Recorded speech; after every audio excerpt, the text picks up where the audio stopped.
Okay, well, good morning, everyone.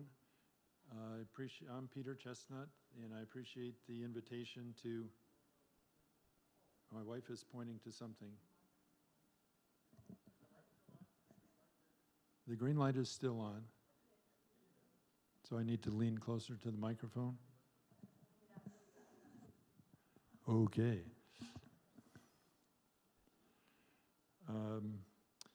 So,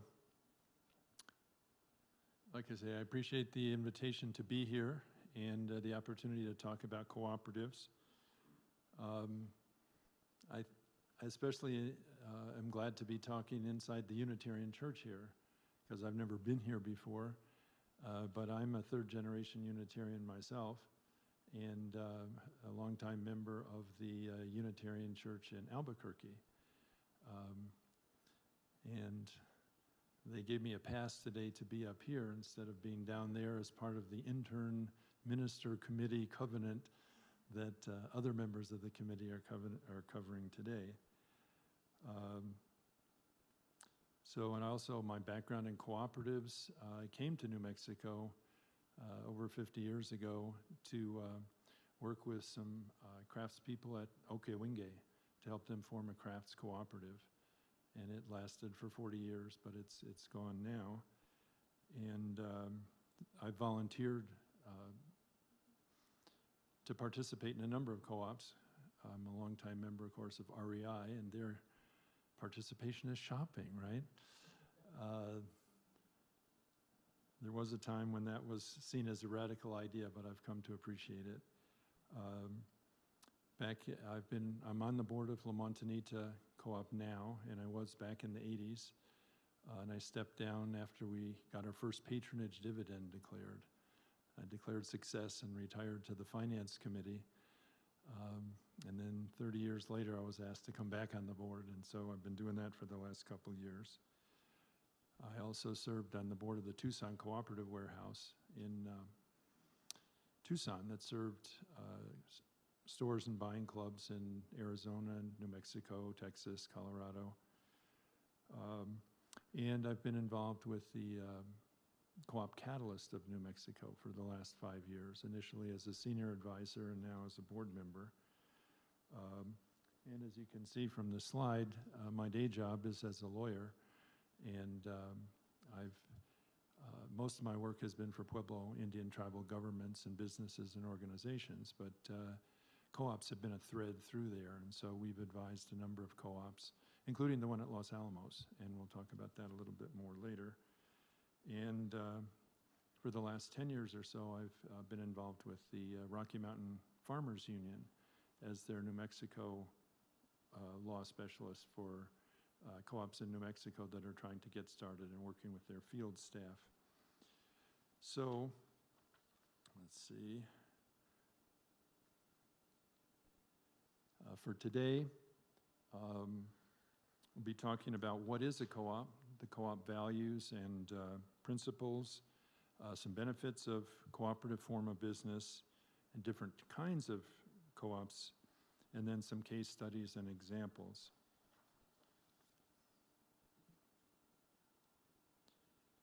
So, co-op is a word that can apply in a number of ways that New Mexico law talks about.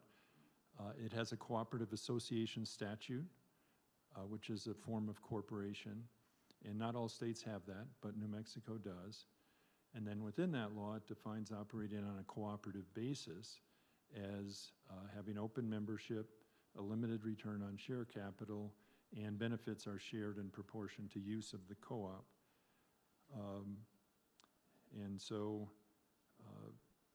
from a federal tax standpoint, there are benefits that apply to entities, legal entities, whether they're limited liability companies, corporations, or cooperative associations that operate on a cooperative basis, and I'll talk about that a little more later. So, a co-op is a business, but the main difference is that it's democratically owned and controlled by the people that use it. So, the member ownership is a key difference, right, from a normal corporation. Member controlled, in that members get to vote for the board of directors. And like any other corporation, the board of directors are the ones who are ultimately responsible for for overseeing the operation on behalf of the members. And so there's a responsibility, a fiduciary duty to steward the assets and support management. And then member benefits go back to the members in proportion to their participation. So with a consumer co-op like the Los Alamos Co-op or La Montanita, your main benefit is shopping there. And then if there's profits at the end of the year, we can talk about how those are handled, returned in proportion to patronage as opposed to in proportion to the amount of investment. So let's contrast, here, let's not skip over the definition of a cooperative. I guess I'm looking at an earlier version of my notes.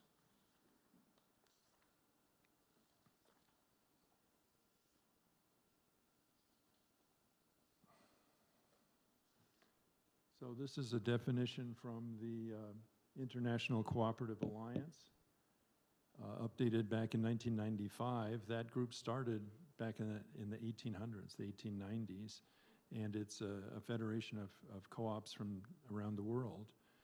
And so, autonomous association of people united voluntarily to meet their common economic, social, and cultural needs and aspirations through a jointly owned and democratically controlled enterprise. So co-ops fit within that broad framework.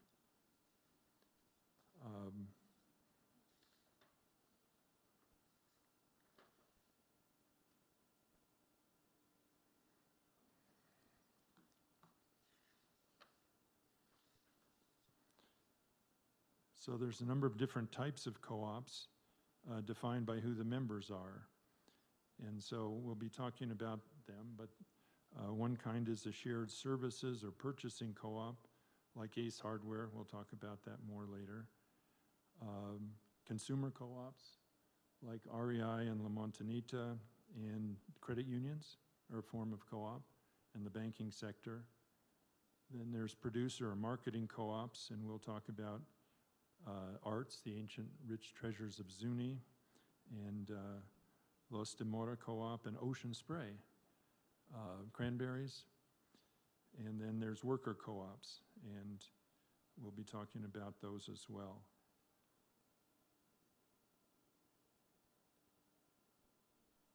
Well, this is...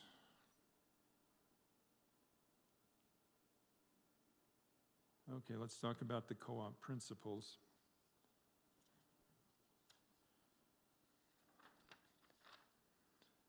There's 7 co-op principles that create guidelines for co-ops to follow and allow them to put their values into action. So the first is voluntary and open membership. And this can be a challenge. I remember back in the early days of La Montanita that when I came in from my law office wearing a tie, there were people who's like, whoa, what kind of guy is that? But co-op says, well, you're welcome anyway. And we've been, so there's no discrimination based on gender or social, racial, political, religious factors. And that can be a challenge in a democratic situation, but it's one that we as cooperators accept. And it's one of the ways that we try to weave diversity into the fabric of our business and hopefully into our society. Democratic member control. The members decide who runs it and how it's run. And so in a very small co-op, like a worker co-op with 5 members, could be all the members are participating in all the decisions. But it doesn't take anything much bigger than that before you want somebody who's going to be managing it and others who are watching the management. And so consumer co-ops are definitely that way. Members' economic participation is critical, right? That it exists to serve the needs of the members. And so shopping there or participating there, if you're a worker co-op, is a key element. Autonomy and independence, each co-op is its own entity. And in that sense, it's kind of like the Unitarian congregation, right? Each congregation is its own entity, and it can be a member of a federation of like-minded groups. Education, training, and information, very important. That constant education is one of the co-op principles. And so that's why in a talk like this, we go through the values and we go through the principles each time, because it's a reminder. And part of what I've learned through the years, don't fear redundancy, right? That sometimes repetition is what it takes to help things sink in. Cooperation among co-ops, very important, and I know that that can happen in a number of ways. I know La Montanita, my home co-op, is the biggest one in the state, but its management makes a point of supporting requests from other food co-ops, especially around New Mexico, that ask for help and support. And that can happen through management advice. It can happen through La Montanita's distribution center with trucking, that on the supply side means that it can go out to 300 different vendors that might not be able to get their products distributed on their own. And then on the demand side, it gets it out to other businesses around the state. And then the seventh principle is concern for community. And to my mind, that's one of the biggest benefits of a co-op, is that the people who own it and use it live here, and if there's financial benefits, they stay here.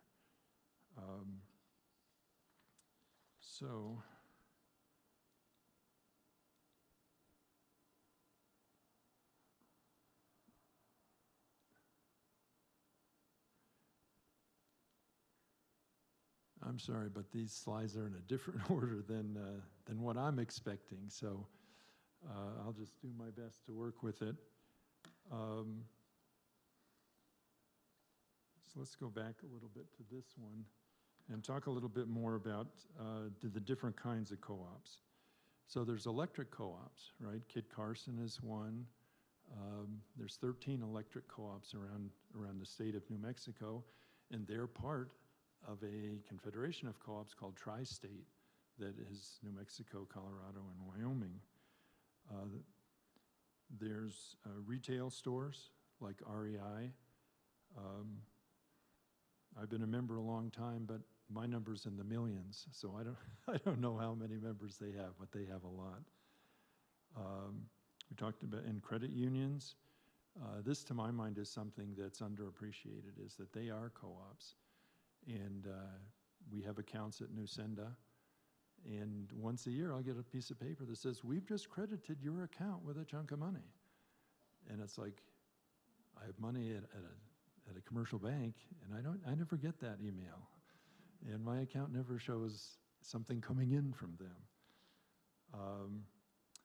There's grocery co-ops. We've talked about La Montanita and Los Alamos. It's a retail consumer co-op. Shared services or purchasing co-ops. We don't always recognize that, but something like Ace Hardware, it's not a franchise. It's a series of independently owned businesses that voluntarily come together for joint purchasing, national advertising and marketing, and coordinated distribution, which allows these, what you might call mom and pop type stores, to compete in a better way with the national big box chains. Worker co-ops are owned by the workers as employees, partners, or independent contractors. Sometimes they're collectively owned and managed by workers, and sometimes the workers make up the board of directors, and then they have a trained manager. It's a small co-op sector, but it's one that the state of New Mexico is trying to help grow through the state's Aging and Long-Term Services Division. It's working with Co-op Catalyst of New Mexico to help get home care cooperatives going. And what I'm learning about that is that one of the advantages of a co-op is that some of the employment barriers that people who are immigrants or for whatever reason have difficulty getting regular jobs, if you're a part owner, you can participate. And so the Co-op Catalyst is working with home care workers, some of which are immigrant women, sometimes just Spanish speaking, but there's a great need for home care. And so to come together and then get training in business and in how to meet the standards for home care can be a way of helping weave these folks into the economy of our state and our country. So what are some of the benefits and opportunities of co-ops? Well, first is economies of scale, that an individual business is it kind of pays the highest price. And it's kind of like poor people, right? That, you know, if you're wealthy, you can get, a preferred client discount and whatnot. But if you're a poor person, you pay the max. And, you know, it shows up in hospitals, right? If you can't afford insurance, you don't get the insurance discount.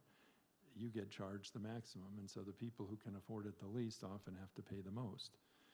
So La Montanita and I suspect Los Alamos are members of something called the National Co-op Grocers, which is 150 co-op natural food stores around the country that band together and then enter into contracts with some national distributors and get volume discounts that then can get passed on to the local level. And so it makes products more affordable.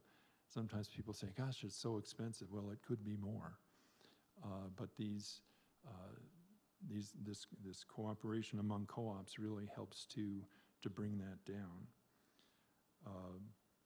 The people power piece of it, it helps bring members together economically, but also socially.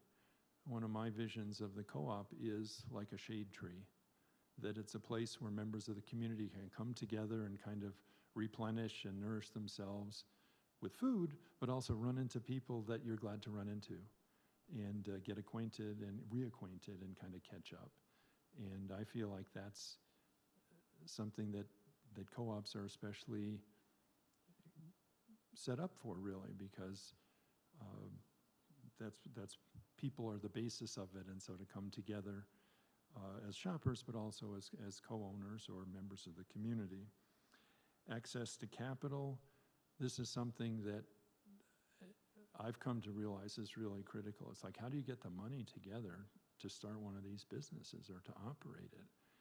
And none of us could do it on our own, but by having, you know, dozens or hundreds, or in La Montanita's case, thousands, coming together, we're able to generate operations and ask for investments that allow things to happen that wouldn't happen if we were just individuals. And quality of life.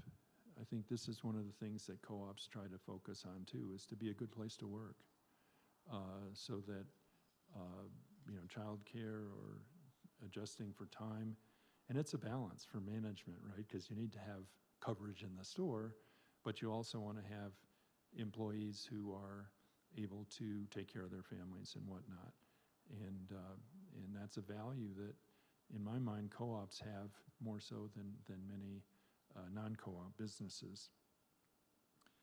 And continuity, because it's a corporate form, it's not dependent on just one person or this particular group of people staying involved. That I was talking with one of the founding members of your co-op up here, and like, well, some of the lifetime members moved away. Well, but the co-op keeps on going, and that's one of the benefits of the corporate form.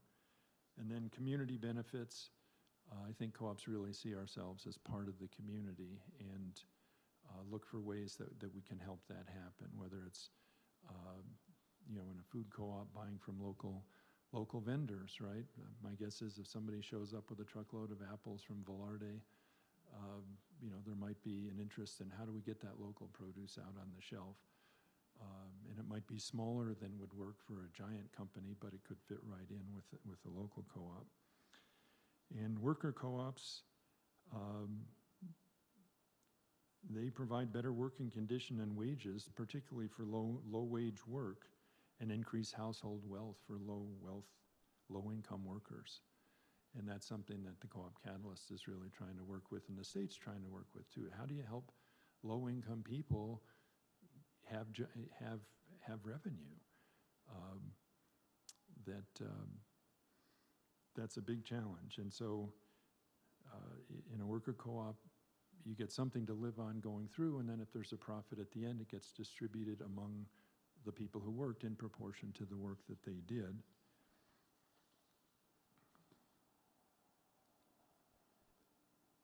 So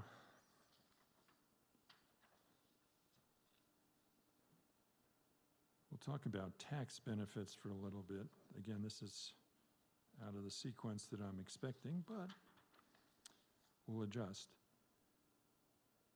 So the patronage allocations, this is, there's a couple of ways that co-ops can benefit members financially. And one is at La Montanita, they have what they call volume discount days or months or whatever. And to the extent those are available, those can provide member benefits. At La Montanita, last year on sales of about $44 million, close to $1 million was discounts. And so those are benefits that go back to members and staff. But if that's at the top line, right? We have gross sales and then minus discounts, you get to net sales. And then you have percentages below that for things like the cost of goods and payroll and all the other expenses. And then if there's money at the bottom line, at net income, those can go back to the members. And it says patronage is defined by member use or participation, but as a lawyer, I like to talk about subchapter T of the Internal Revenue Code.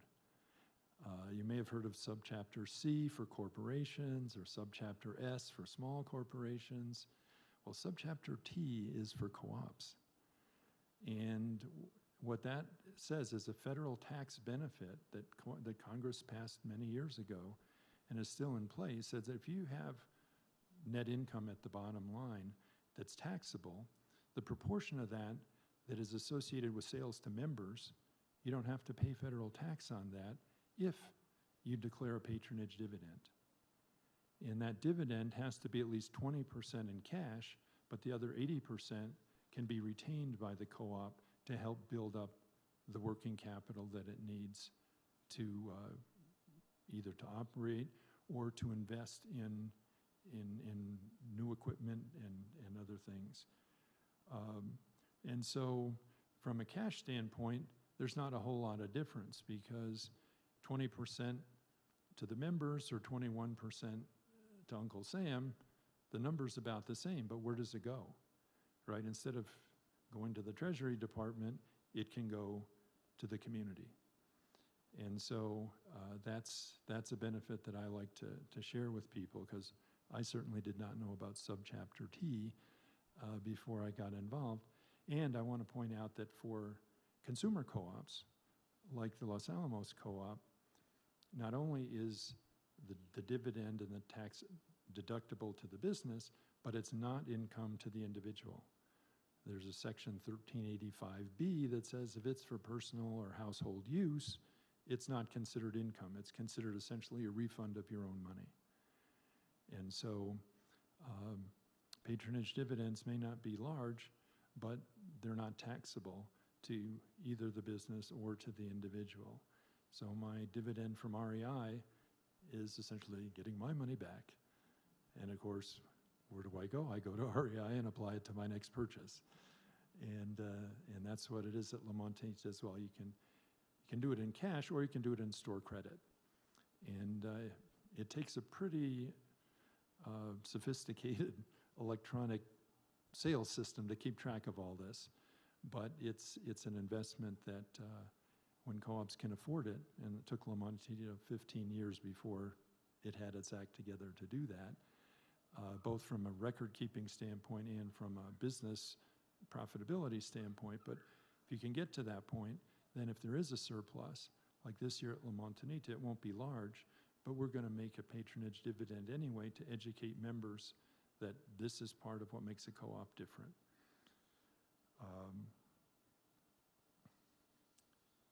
So here's a slide about the Los Alamos Co-op. We're into some case studies here. And so this one, I like the visual here of the seed being planted and starting to grow, that community members wanted a co-op grocery store. And it took a couple of years before it got incorporated, and our law office helped that to happen. We handled some of the legalities on that. And then once it became incorporated, you had to have a board of directors, and so your board was elected. Then you had to raise enough money to actually get a store going. And that was a challenge, and I think part of it was done by member loans. And we helped to create the legal paperwork for that to happen. And it's a credit to you all here that has not been a barrier to keeping it going, because there's kind of two ways to finance. If you have the assets over here, there's either liabilities, which are money that's owed to somebody, or equity, which is owned by the business itself. And so loans are in the liability category. And if you borrow from a bank and you say, well, I'll get repaid in 5 years, the bank wants it back. And through the generosity and the cooperative spirit of members, they can say, let it ride. I don't need it back. I want to see the co-op as opposed to getting my money out, if that's going to weaken the co-op itself. And then it opened its doors. So it took 4 years to bring it from the idea to actual operation. And 2011, you got over 10 years. And we saw the sign coming up the road. It's like, great. I was wondering, where is it? And driving up, there was no question. It was clear. How to get there, I'll find out more after this talk. So another case study, this is the New Mexico Flower Collective. It turns out there's people in the Albuquerque area that grow flowers. And they've come together to, as a collective, which is a worker co-op. They formed as a limited liability company to provide a place where individual growers can come together to sell to wholesalers. And so this is something that the Co-op Catalyst has been working with. And, hopefully it will continue to flourish.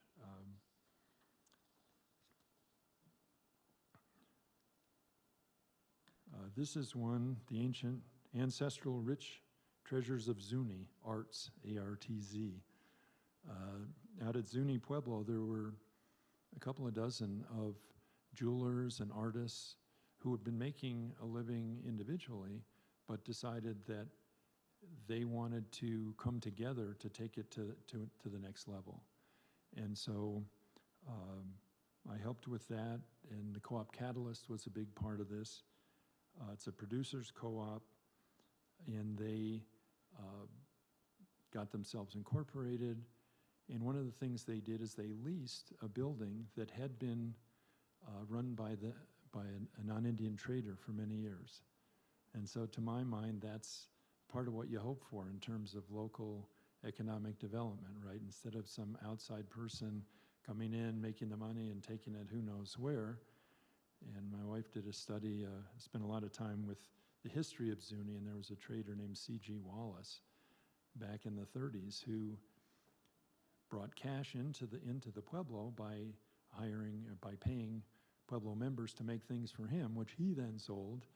And he was able to build the De Anza Motor Lodge in Albuquerque. He had a big home in Albuquerque, had several other trading posts. So he did pretty well. How much of that stayed in Zuni? I think he was paying them wholesale and selling it at retail. Whoa. But now Arts has taken over the building. And so they're really proud that when people come into Zuni, it's like, this is the place where if you want to see a Zuni-owned business, stop here. And of course, the pandemic has not been kind to any retail business, but they're hanging in there. And at this point, they're the only Indian arts and crafts co-op going in New Mexico. As I mentioned, I worked with the Okeowenge Crafts Co-op that was there for 40 years, but they faded in the early 2000s. And so Arts is proud that it's carrying the flag for Indian crafts co-ops. And then the last one of our example is, this is a worker co-op that's actually in New York, but as I said, the Co-op Catalyst and the state of New Mexico are really trying to get caring co-ops going in New Mexico. And for people who have trouble either with English language or with immigration status or other factors, by coming together as a co-op, as a worker co-op, member owners, they are not prohibited from doing that. They get past some of the problems that they'd run into if they had to be employees. And the idea is to promote living wage jobs, done in a safe and healthy environment, and provide some social supports and educational opportunities for members. This one in Brooklyn, New York, they have a business development training and nanny training before they put their members out into other people's homes. And so I think there's social benefits at a number of levels for doing that. So that's what I came to share. If you have questions or comments, I'd love to hear them, and let's open it up to see if there is anyone that would like to say something.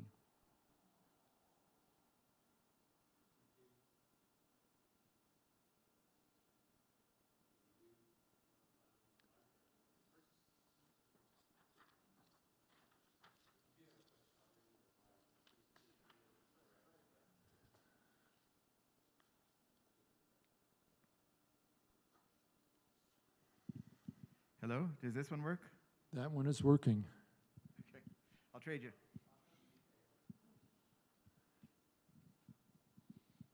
You know, electronics is wonderful when it works, right? But when it fails, it's like, there's nothing. So, questions, comments, conversation? Over here?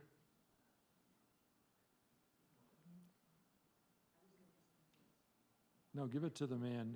That's my wife there. We should not dominate the rap. I hope all of you are supporting the Los Alamos Food Co-op. It is a remarkable community resource. As you saw on the slide, it was opened in 2011, and since then Natural Grocers came to town and Smith decided to build a brand new store. And cooperatives are not immune from competition. They're not immune from the challenges of any business, and they depend on the community support. And if you're not shopping there, I hope you're all shopping there. If you're not, I encourage you to go down there. I know there's at least one or two board members of the co-op here today, and the community would appreciate your support. Thank you. I completely second that. The outreach coordinator from the co-op is here. She's the one that invited me to come. But yeah, it takes it really benefits from commitment. And for those of us that feel like it's important to have an alternative to just having wealth running the country, I mean, one of the biggest differences between a co-op business and a regular business is, in a co-op, it's one member, one vote for the board. In a regular business, it's one share, one vote. And so when Amazon decides to buy Whole Foods, they did. It's almost impossible for a co-op to be bought by anybody.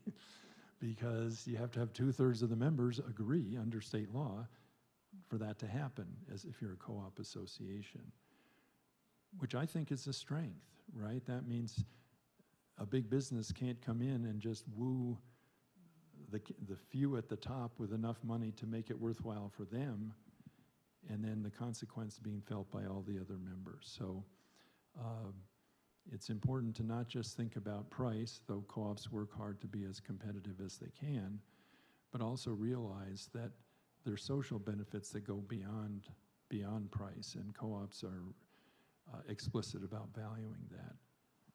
Elizabeth? This is a great review for me. This is my wife, Elizabeth. I'm sorry. I was thinking about, you have profits made by the co-op, and it goes to taxes, or it can go into The members. right. But it can also be a buffer in this really incredibly competitive environment where Smith's is there, and I remember Whole Foods saying, "We're going to kill you," to the co-op. I mean, they actually said they were going to destroy you, which, as he said, it was much more difficult than they assumed it would be.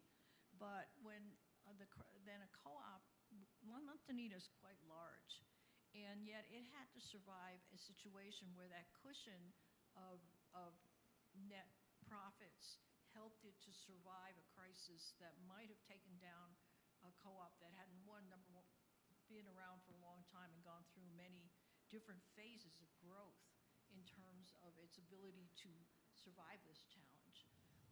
And I thought, the question I really had is not a question, but you were talking about case studies, but this recent ability of the co-op to survive a challenge that almost could have taken us down, in terms of having a store that didn't perform and being able to, I'm not going to, you're really should talk to this because you're involved in it. Okay, I guess that's a request to talk a little bit about how La Montanitas made the difficult decision to close 2 stores. It had 6 locations, and just prior to the pandemic, after years of waffling, finally decided it had cost enough that the money should not keep going to a failing store, but rather should go into supporting the ones that were paying their way. And we got new management, a local man who's worked in the co-op from the bottom up. He's been there 20 years, and we're so fortunate to have him because he was thorough in terms of his research, but he was also decisive, and he's very committed to inclusion and education. And so he's spent the last couple of years really educating the members to do that, but sometimes knowing when to say when. And I just want to say that La Montanita benefited from the federal relief, the COVID relief bills that got passed. That one year there was something called the Paycheck Protection Program, and then the next year there was something called the Employee Retention Credit. Both of those the Pueblo applied for and got, and have made a major financial difference, which has now allowed the co-op to partner with the 19 Pueblos down at the Indian Pueblo Cultural Center in Albuquerque. The Pueblos are building a shell for a grocery store, and the co-op has signed a lease and is going to make the leasehold improvements and run it for the next 15 years with options. And so that's the kind of community partnerships that, to my mind, is the dream come true. So I'll stop there. Go ahead, please. Yeah. I live in El Rito. I'm Terrace Dad, and I'm lucky enough to be a member of the Kit Carson Electric Co-op, which is probably the most progressive co-op for renewable energy in the country, and just recently announced that it's achieved 100% daytime solar power, and has recently paid off their debt to Tri-State, and is reducing our electrical costs. But there's as part of their smart grid project, they provided fiber to the home at very reasonable rates. And now I was at a meeting in Abiquiu just 2 nights ago where they're working with the Jemez Electrical Co-op and had gotten a $24 million grant to start bringing fiber optics throughout the Jemez area as well. So this association of co-ops can be rather powerful in making real changes that affect people. Well, that's a great example, again, of what a co-op does that's different from another business, right? That I remember reading about Kit Carson taking that step of separating from Tri-State.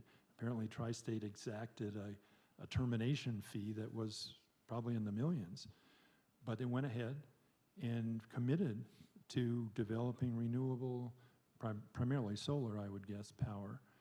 And now, 5 or 7 years on, they've gotten through that transition. And so they're leading the electric utility community in a way that shows what can be done. And to my mind, that's part of what a cooperative advantage is. A co-op that's committed to benefiting the members rather than the investors can do things like that. So kudos to Kit Carson, and thanks for bringing it up.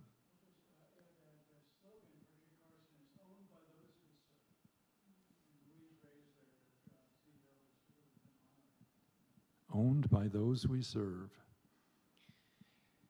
I can realize there's probably a lot of ways to measure this, but can you give some indication of how much co-op strength is growing in New Mexico or in the U.S., say, compared to 10 years ago or 20 years ago? Do you have any feel for that?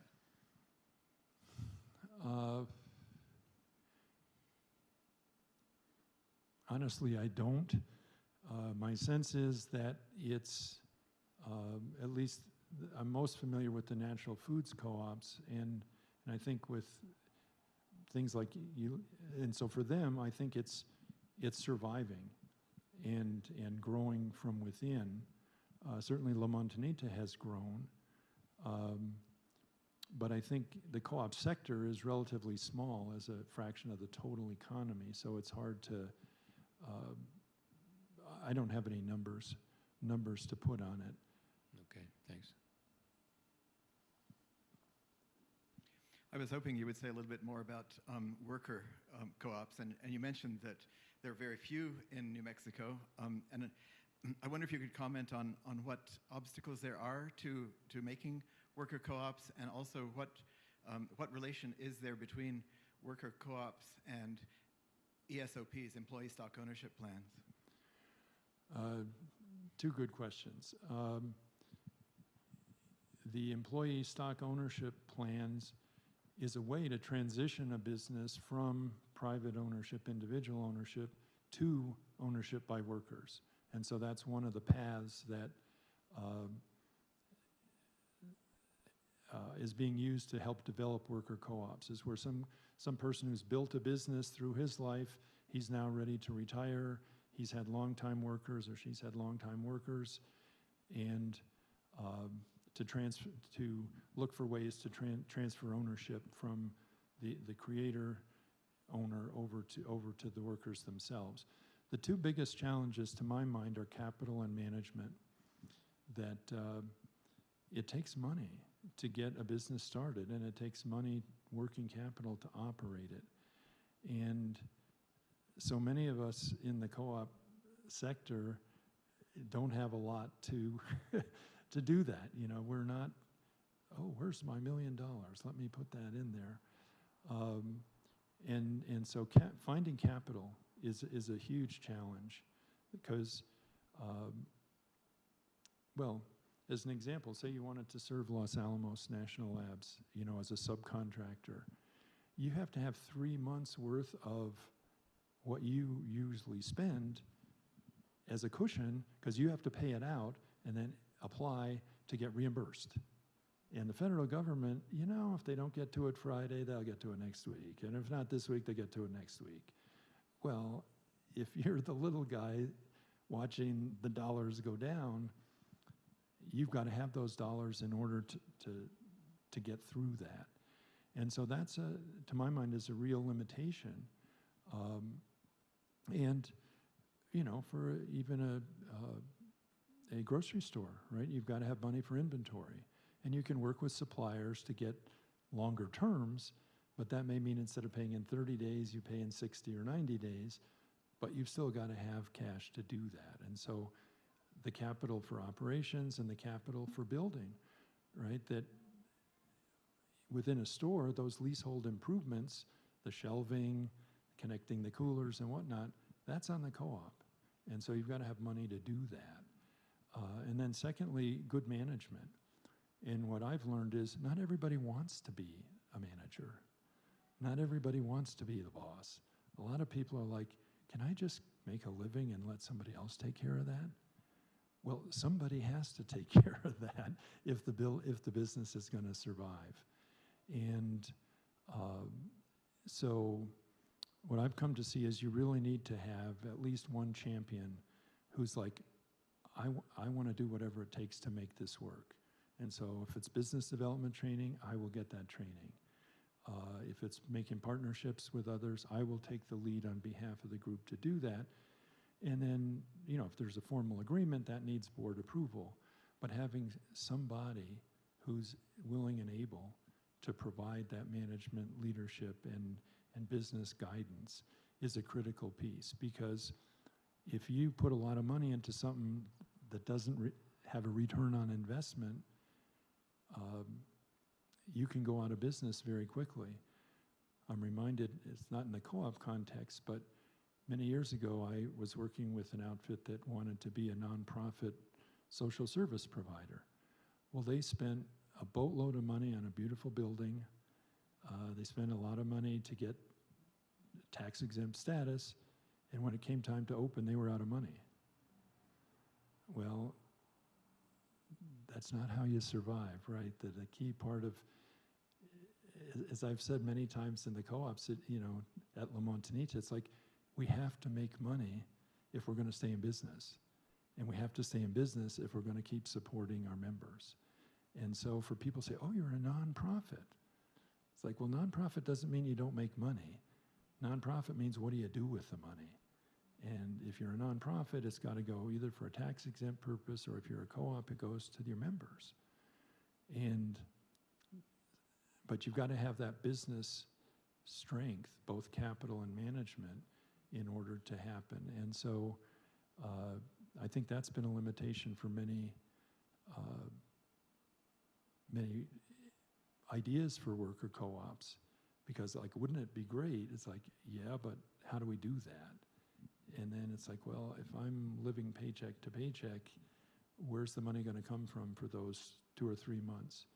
You know, even if it's like a home care co-op that's working, got a co-op contract with the state. Well, the state doesn't pay, you know, next day or next week. It might be a month or two. You've got to have enough capital to have the tools that you need to do whatever your business is, but you also need that working capital to pay the people who are doing the work until the revenue can come in. So, question or comment? Yeah, I have one more. So in 2 months, we're going to be looking at a new 60-day legislative session. Yes. And I was wondering if there was anything that you know of that's coming up in that we should be aware of to help support the development of, in particular, worker co-ops. I am not aware of any legislative initiatives in the co-op sector that, as I said, New Mexico is one of the states that has a co-op association law. It actually has two. One is a general co-op association law in the corporate section, and then it has an agricultural co-op section over in the agriculture part of the state laws. And then, as I said, if you organize on a cooperative basis, you can have a limited liability company that in its operating agreement says we're going to operate cooperatively. And as I think I said before, that a co-op association is considered a species of nonprofit, but there's a difference between nonprofit and corporate status, which is at the state level, and tax exempt, which is at the federal level. And so sometimes people say, oh, well, you know, tax exempt and nonprofit, important to recognize there's a difference there. But my own feeling is the laws are adequate, are in place, and so it's not a legislative change that's needed. And so personally, I'm cautious about going in to change anything because there can be unintended consequences when it goes into the legislative process. But there may be others. Oh, and a third place where co-ops are in the state law is in rural electric co-ops. So there's 3 different parts of the state law that recognize co-ops. So that's a long answer to your question. I'm not aware of any legislative initiatives for this session. Any other questions, folks? Yeah, going back to the capital challenge, are there any tools or other resources available to help quantify the value that co-ops provide, especially when talking to investors or just consumers, to be able to give them a way to do sort of a apples to apples comparison of how the co-op, the benefits of the co-op versus, shopping at Amazon or Smith's or something? There may be. I can't point to anything specifically, but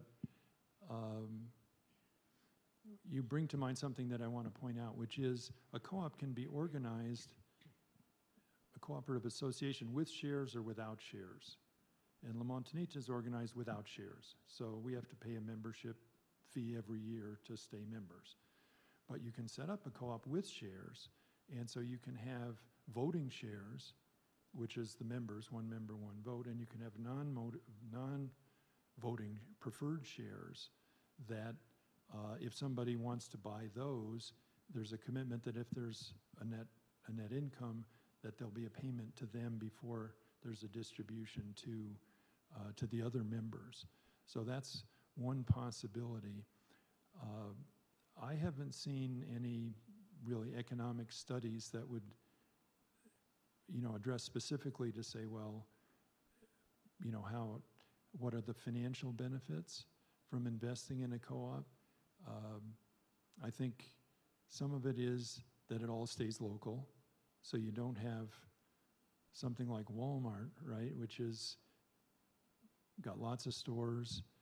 They've got half of the top 10 wealthiest people in the country are Walmart heirs, and yet half the Walmart staff is on government assistance for food. It's like, what's wrong with this picture? And so at La Montanita, we commit to a living wage, and it took us years to get there, and there's a formula for how you figure that, and it varies from city to city. But I really think from an investment standpoint, a lot of it is really going to be based on people who want to invest in their community rather than people who want to make a financial return that's as good or better as some alternative investment in the stock market or something like that. So are there good ways to measure that community benefit? Like you mentioned, you can do like living wages for your employees, percentage of revenue being reinvested in the community, that kind of stuff. Well, there's something called the multiplier effect that economists talk about, which is, for $1 that's spent at the co-op, well, 2/3 of that goes to your suppliers, to your vendors. And so the more local vendors you have, the more of that's staying in the state. And then for the third that's left, 2/3 of that goes to your people. And so whether it's vendors or employees, if they're spending money in the community, then that stays in the community, then that's strengthening the community. And I think there's ways that economists estimate that. I don't know exactly how they do it. And then if there's net income at the bottom line, the fact that it stays in the community rather than being shipped out to corporate headquarters to pay to the investors adds to the local financial benefit. And to the extent that you're not having to produce money on the bottom line to pay the investors, that may allow for better price points for the co-op members because you don't have that burden on top of the costs of operations generally. But I can't point you to a formula that says, well, you know, a dollar becomes, I've seen, you know, this, that, or, but I have no idea how they calculate that. Are there any organizations that rank co-ops by like I kind of think of like Charity Navigator for charity organizations. It ranks Can you hold your charities mic by up? efficient allocation. Sorry, could you hear what I was saying there? You're asking if there's something that ranks co-ops. Yeah, Right. by their performance, like community benefit, that kind of thing. I'm not aware of that, but I am aware that within the natural food sector, this National Co-op Grocers is connected to something called Cometrics, which looks at the 150 natural food co-ops around the country, and they have, I think, a western, a central, and an eastern corridor, and they do rank the co-ops within that for how well they're doing compared to the best. But I'm not aware of some outside group that you know says, well, this is, you know, particularly well managed or whatnot. I think that's really, a lot of it has to do with the local operations and oversight to quality. And so it's, I'm not aware of a place that says, well, this co-op is, you know, number 17 or whatnot, particularly outside of the what I said about the natural food sector. Great, thank you.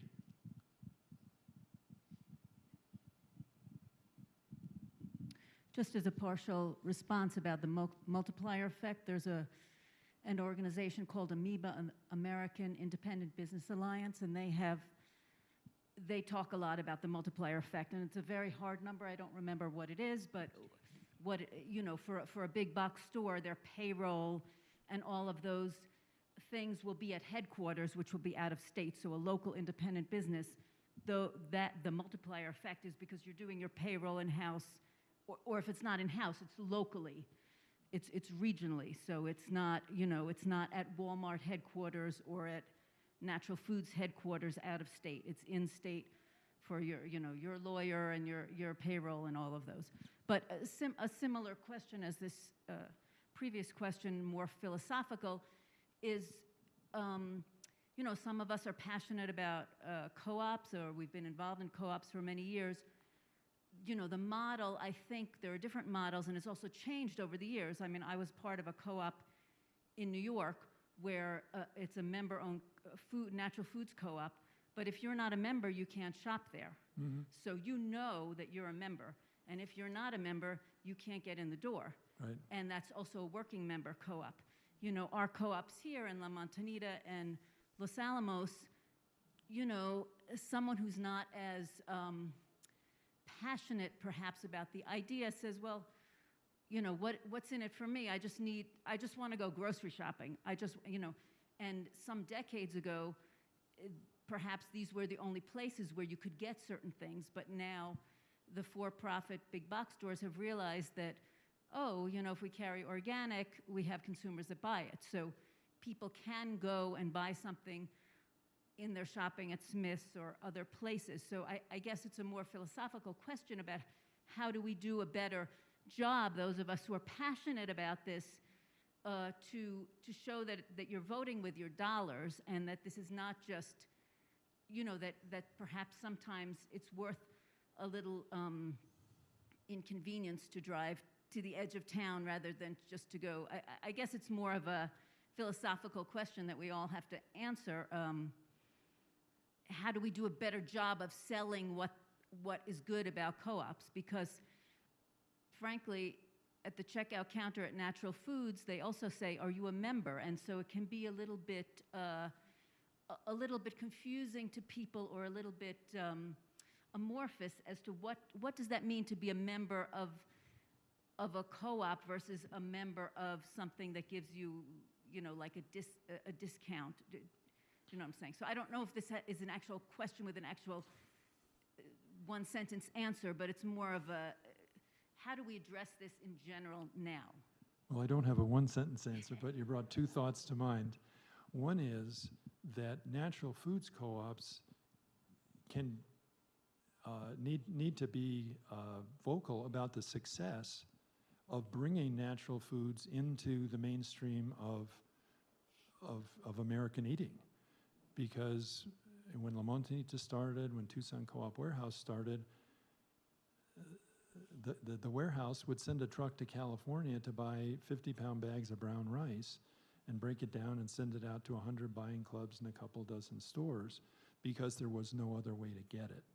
And so part of our challenge is as the rest of the economy adjusts, that advantage goes away to some extent. I think there's still products that are only available inside co-ops, but fewer, right? Because the big boxes have more products. So that advantage has shrunk.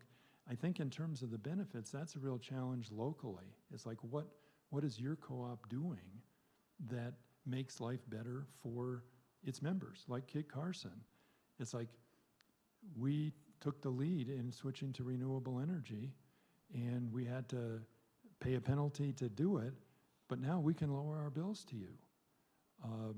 And that's certainly a financial benefit is one that people can connect to directly, but I think also community benefits. If there's things that the co-op's doing in the community, and again, you've got to kind of, how do you distinguish that from, the Walmart Foundation, making a grant to somebody. But hopefully it's not just a one-time thing. That are there partnerships that you're helping develop within the community that are making the community richer and stronger as a result? Tara, do you have something to say on that? This is our outreach coordinator at your co-op, so she has some information locally. Just in response to James about comparisons, I don't know how to compare co-ops, but comparing co-ops to other things, there's the Better World Shopping Guide. Have you seen that? And so somebody made a book and compared businesses based on how they were affecting the environment and humanity and kind of scored them. And so co-ops in there have like an A+, and Kroger has an F based on what they're actively doing. Are they actively doing things that better humanity and the planet? Or are they actively doing things that don't? And so so that comparison is like, yeah, what I wanted to share. Well, and that may be something if in your newsletter you can bring out, because I know co-op leaders for years have talked about the triple bottom line of people, profits, and planet. And so it sounds like there's an article for the newsletter there that might be of interest to your community about how co-ops compare to others. I don't know, part of it is building that relationship with the community. One of the things about La Montanita that's been very fascinating to me is it nearly went down 2 or 3 times. But there was a very strong commitment of people who were really committed philosophically and practically to it, and it survived by the skin of its teeth the first few times. But if someone had said to me recently that sometimes a co-op feels like a very large club. And if you have a stake in it and you can have the various aspects of co-op, alliances with other groups, that this kind of builds on itself. And New Mexico is basically more cooperative than some of northern New Mexico anyway. I can't speak for the rest of the state, but you do have this core of people who would like to have those relationships. I mean, people whose kids grew up in the co-op, or went to the same schools and their parents somehow know each other in these 5 schools. But that's the kind of thing, like when I was in the Brooklyn co-op and they wouldn't let me in the door. I was insulted. And I said, I have friends who use that co-op and they work in it. But I think that you have to have some kind of relationship with the non-co-op community that draws people in for other reasons. So this hearing about the electric co-ops thing to me was so exciting. I mean, I have friends, I'm sorry, we do know people in El Rito, and so it means something to me that those people have a relationship to an electric co-op that's going solar. That's kind of, I think, the way it works. It is a public relations thing, like having the Pueblo support this huge co-op downtown is a miracle to me. I've worked with the Pueblos too, but there's other non-traditional relationships between co-ops and other people who are not, that's my kind of take on it. Well, just emphasize the value of committed membership. That if you're a member, choosing to use the co-op as much as you can is a very valuable contribution to your community. And as I said, I remember many years ago, early in the day, somebody saying shopping is a cooperative act.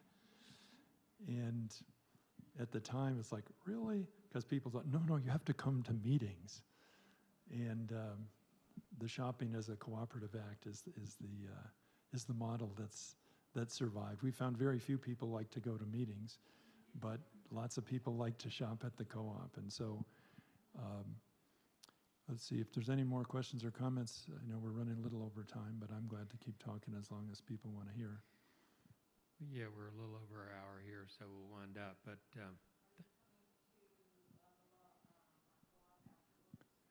yes, I've been invited for lunch there, so my wife and I want to go there and have lunch, and then I'm hoping to get over to Bandelier after that. well, let's thank Mr. Chestnut for a great talk and very good information provision. Excellent. Thank you. Well, thank you.